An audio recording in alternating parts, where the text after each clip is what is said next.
To make a pair of mandala earrings, you will need to pick out a color of embroidery thread along with 4 glass beads, 4 toothpicks, and 2 earring hooks. The rest of the supplies will be utilized as you progress through the craft. This would also be the best time to plug in the glue gun and set it to the low temperature setting in order for it to sufficiently heat up. First, you will measure and mark the middle of the toothpicks. The toothpick should be roughly 2.5 inches long, making the middle around 1.25 inches. Mark this with a pencil. Proceed to do this for all 4 toothpicks. Once you are done with measuring the toothpicks, you will then use the hot glue gun to attach 2 toothpicks at the center marks you just made. As you will be working with hot glue, there are protective finger covers in the bins to help prevent accidentally burning your fingertips. Once your glue gun is ready, place a small amount of glue to the center mark of one of the toothpicks and then quickly place a second toothpick on top, making sure that the center marks are aligned. You may apply another small amount of glue on top to help secure the toothpicks. Set this one aside as it dries and repeat this process with the remaining 2 toothpicks.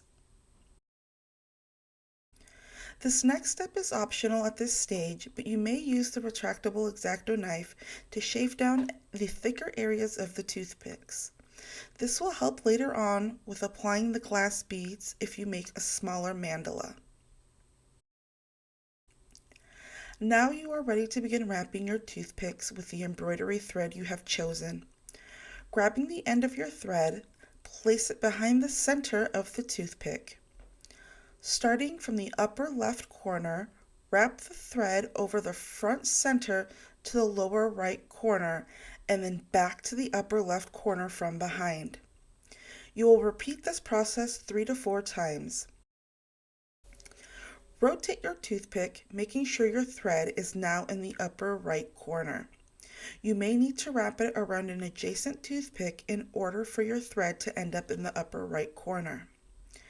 You will repeat the same process as before, wrapping your thread around the center 3 to 4 times or until you can't see the glue or the toothpick showing through the center. At this point, the center should resemble an X. Wrap your thread until it is back in the lower right corner. Once here, you will wrap the thread under the toothpick closest to the left and then over to the next toothpick in a counterclockwise direction. Again, wrap the toothpick closest to the left, then over to the next toothpick. Make sure you are creating enough tension when wrapping the thread to help maintain a diamond shape. You will continue this under and over process until you have reached the desired size for your earring. Once you are done wrapping, apply a small amount of glue to the back of the toothpick and wrap the thread around it once or twice. Next, you will place the glass beads through each toothpick end and use a pencil to mark where to cut off the excess material. Do this for all 4 toothpicks. If you are having difficulty fitting the beads through the toothpicks, use the X-Acto knife to carefully shave them down.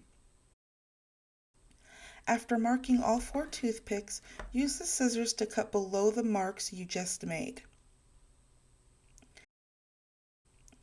Now you can begin attaching the glass beads in place.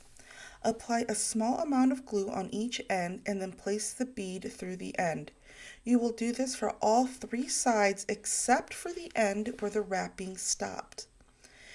If your embroidery thread is not cut from the skein, go ahead and do so now, but leave yourself plenty of thread for these next few steps. For the final bead, you will need to thread it through the glass bead and then make sure it will fit over the toothpick end. Shave down the end if necessary. Next, thread the earring hook with the curved end facing towards you. Once that is done, thread the end once more through the glass bead and adjust the hanging length of the earring. This length can be whatever you want, so long as there is enough for the earring to dangle. Finally, you can apply a small amount of glue on the toothpick end, place the glass bead on top, and then snip off any excess thread.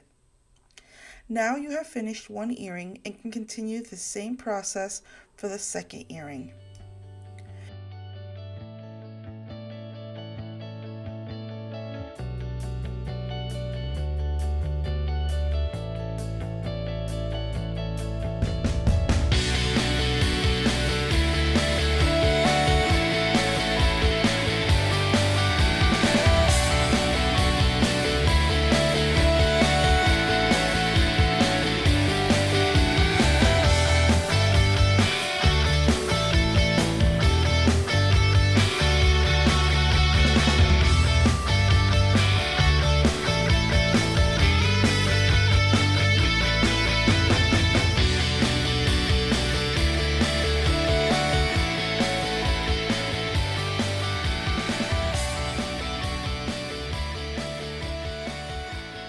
After you have completed the second earring, you are now ready to show off your one-of-a-kind handmade jewelry. We hope you have enjoyed following along with this craft. Thanks for watching.